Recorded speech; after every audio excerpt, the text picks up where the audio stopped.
अशोक द्विवेदी जी।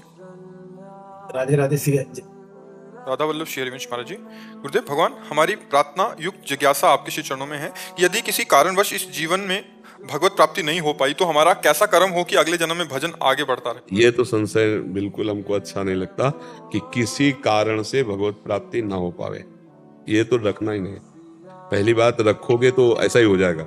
यहाँ का कुछ ऐसा ही है, जैसी सोच रखोगे वैसे ही स्थिति आ जाएगी, जैसी स्थिति पाना वैसी सोच रखो। ये हमें बाल्यावस्था में हम जब गंगा किनारे भ्रमण कर रहे थे तो एक लाल स्वामी जी रेत में झोपड़ी बनाए और योग के महान ज्ञाता थे, तो जब उनके चरणों में प्रणत होकर बैठे तो उन्होंने कुछ चंद उपदेश किए थे। तो पहला उपदेश था, बेटा जो बनना चाहते हो वही सोचो, जो सोचोगे वही बन जाओगे। डायरी में तुरंत लिखा, हमारी जो दिनचर्या की डायरी है वो आज भी संन्यास की अलग है, वैष्णव पद्धति की अलग है। महापुरुषों ने जब जहाँ जो वचन बोले उसमें मैं तारीख सहित लिख लेते थे। इस तारीख को गंगा के किनारे लाल स्वामी योगी जी महाराज ने हमको ये बोला था इतनी अवस्था में, तो वो दिमाग में जीवन में रखा कि जो बनना है वो सोचो, जो सोचोगे बन जाओगे। गलत सोच कैसे रख ली, यदि शरण हमें भगवत प्राप्ति ना हुई तो हम कौन सा कर्म करें, ये बाधा युक्त है। हे प्रभु, मैं आपका हूं, समझो नाथ, हमसे कोई साधन बने न बने, हमें आपकी कृपा पर विश्वास है। आपने जैसे बहुत अजामिल आदि कई वैश्याएं, कई पतितों को आपने कृपा करके पावन किया है, तो हो सकता है उन पतितों से ज्यादा नंबर हमारा हो जोर का, हम उनसे भी बड़े पतित हों। भरोसा है नाथ, ये जन्म हमारा व्यर्थ नहीं जाएगा, हम आपकी शरण में। और जितना बने नाम जप करो, और भगवान कहते नामे भक्ता प्रणश्यति, मेरे भक्त का नाश नहीं होता।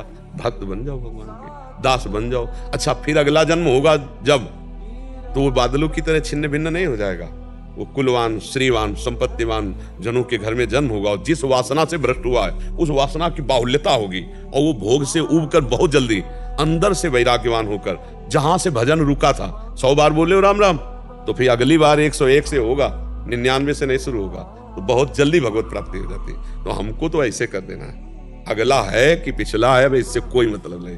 हमें प्रभु के चरणों पर विश्वास है कि हम उनकी शरण में है। और भगवान कहते हैं क्षिप्रम भवति धर्मात्मा, बहुत जल्दी मैं उसे धर्मात्मा बना देता हूं जो मेरी शरण में आ जाता है। अब अपने को क्या चिंता करना, अपने को हर समय चिंतन करना है। राधा राधा राधा राधा नाम जप करो, राधा वल्लभ श्री हरिवंश श्री हरिवंश नाम जप करना। हमें समय व्यतीत करना है, काम तो हमारा भगवान की शरणागति से हो जाएगा। ये बात अंदर रखनी, शरणागति भगवान का प्रण है। कोटि विप्र बद लागे जाहू, आए शरण तजो लेता। तो हम उस शरणागति पर भरोसा क्यों न करें, अपने कर्म पे भरोसा करें, भगवान पर भरोसा क्यों न करें, और नाम जप करें राधा राधा, ये हमारा जीवन बन जाए। राधा राधा राधा राधा। तो जब अजामिल के मुख से बच्चे के लिए नारायण नाम निकला तो उसको भगवत प्राप्ति हुई कि नहीं हुई। और हम जानबूझकर राधा राधा कृष्ण कृष्ण बोल रहे हैं, हमारे प्राण छूट जाए तो हमें भगवत प्राप्ति नहीं होगी, पक्का हो जाएगी। तो फिर ये संशय वाली बात खत्म कर दो, नहीं बस वैराग तो काम हो गया। अच्छा, आप कह दो कि हम ऐसे कैसे मान ले काम हो गया, तो आज हम बोल रहे हैं यहां से, तो वचन पकड़ो ना कि हे नाथ, मैं आपकी शरण में हूं, मुझे पूर्ण विश्वास है आप वचन की शरणागति स्वीकार करते हो। आज से मैं संत के सामने ये नियम लेता हूं कि हमारा पूरा जीवन, मन, वचन, कर्म सब आपको समर्पित, और हमारा कल्याण आपकी कृपा से होगा, हमारे किसी साधन से नहीं होगा। हे पतित पावन, हमारा आपका संबंध दृढ़ है, बहुत पतितों को उतारा है, उसी को बार बार दोहरा रहे। तो आप नाथ, हो सकता है उन पतितों से ज्यादा पतित मैं हूं, तो मेरा उद्धार करो, तब जाने नाथ मेरा भी तो उद्धार होना चाहिए, क्योंकि मैं आपकी शरण। और नाम जप करो, निश्चिंत हो जाओ, तुम निश्चिंत हो जाओ। भगवान के भरोसे में बहुत बड़ा बल है। अगर हम शरणागति भरोसा बल रख ले ना, तो इसी से काम हो जाएगा। निश्चिंतता अभी निर्भयता आ जाए। एक उदाहरण में बताते हैं, एक बकरियां चराने वाला जंगल में बकरी ले गया चराने। अब हरी हरी चुनने में एक बकरी को शाम में होश नहीं रहा, और वो बकरी चलाने वाला सब पूरी मंडली बकरियों की लेके वापस हो गया। अब वो एक बकरी को जब होश आया तो अंधेरा हो रहा था, अब वो किधर जाए, क्योंकि मंडली तो निकल चुकी थी। तो अब वो बढ़ी तो आगे नदी थी, तो सोचा पानी पी लेते हो, कहीं छुप कर बैठ जाती है। वो पानी पीने गई, तो जो ही पानी पी रहे थे तो भेड़िया गुर्राया बकरी को देख के। बकरी ने सोचा अब तो मारी गई, तो वहीं देखा एक पंजा बहुत जोर का बना हुआ था, पंजा। तो उसी पंजे को देखा कि है किसी बलवान का, कुछ पता नहीं। तो उसने भेड़िया से कहा, ए होश में, पैर दिखाया और बोले ये हमको यहां रख गए हैं।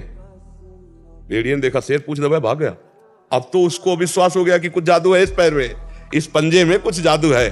अब जो पशु आता वहां और बकरी के ऊपर, बकरी तो बहुत, तो बकरी ये कहती है ये हमें बैठा लो, तो सोचो ये तो बहुत जोरदार भागे। अब शेर आया और उसको तो पता नहीं था शेर का पंजा है। शेर आया दहाड़ा, तो उसने कहा ए शाम से इसी पंजे के बल से बचती रही हूं, तो देख लो ये पंजा, अब फिर तुम भी पंजा।